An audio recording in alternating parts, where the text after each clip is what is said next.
வணக்கம் நண்பர்களே, welcome to Ashika studies. இன்னைக்கு நம்ம ஃபண்டமெண்டல்ஸ் ஆஃப் கெமிஸ்ட்ரியில் ஃபண்டமெண்டல் பார்ட்டிகல்ஸில் இம்பார்ட்டன்ட் பாயிண்ட்ஸ் பார்க்கலாம். The protons are present at the center of atoms.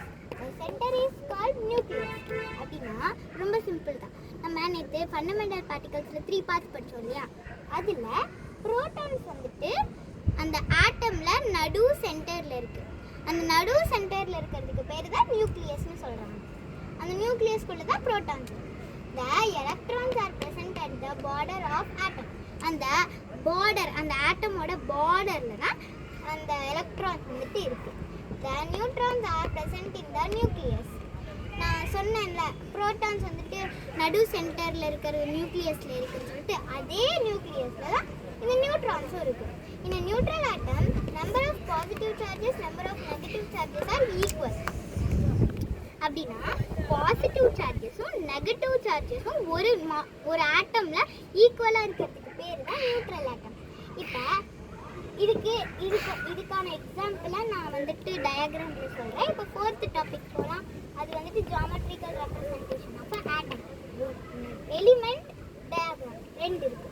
இந்த எலிமெண்ட்டில் நான் ஒரு 6 to 7 எலிமெண்ட்ஸ் வந்துட்டு ரைட் பண்ணியிருக்கேன். Hydrogen, helium, lithium, beryllium, boron, carbon, etcetera. இன்னும் நிறைய இருக்குது, பொட்டாசியம், அந்த மாதிரி.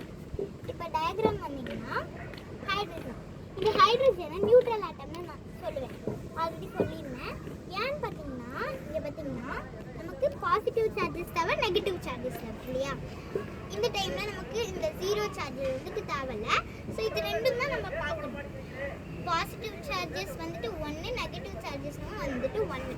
ஸோ ரெண்டுமே ஈக்குவலாக இருக்குது. ஸோ இதை நம்ம நியூட்ரல் ஆட்டம்னு சொல்லலாம் இல்லையா? ஸோ இப்போ இதோட டயக்ராம் வந்தீங்கன்னா நான் என்ன சொல்லியிருந்தேன், ஃபஸ்ட்டு ப்ரோட்டான்ஸ் வந்துட்டு நடு சென்டர் நியூக்ளியஸில் இருக்குன்னு சொல்லியிருந்தேன். அதுதான் இது.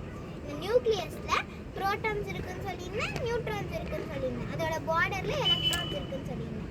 ஸோ இந்த சிம்பிளை பாயிண்ட் பண்ணுறது என்னென்னு நீங்கள் எழுதியிருக்கேன். ஸோ இதுதான் வந்துட்டு இன்றைக்கான சிலபஸ். ஸோ நாளைக்கு இந்த எலிமெண்ட்டோட சிம்பிள் சொல்லித்தரேன். ஏன்னா இப்போ ஹெச்னா ஹைட்ரஜன், ஹெச்னா ஹீலியம், அந்த மாதிரியான சிம்பிள்ஸ் சொல்லித்தரேன். யாரு கண்டுபிடிச்சா எப்படி என்னென்னு சொல்லித்தரேன். நன்றி, வணக்கம். இந்த வீடியோ பிடிச்சிருந்தா மறக்காமல் லைக் பண்ணுங்கள், ஷேர் பண்ணுங்கள், மறக்காமல் கமெண்ட் பண்ணிடுங்க. அண்ட் நம்ம சேனலுக்கு சப்போர்ட் பண்ணுற மாதிரி சப்ஸ்கிரைப்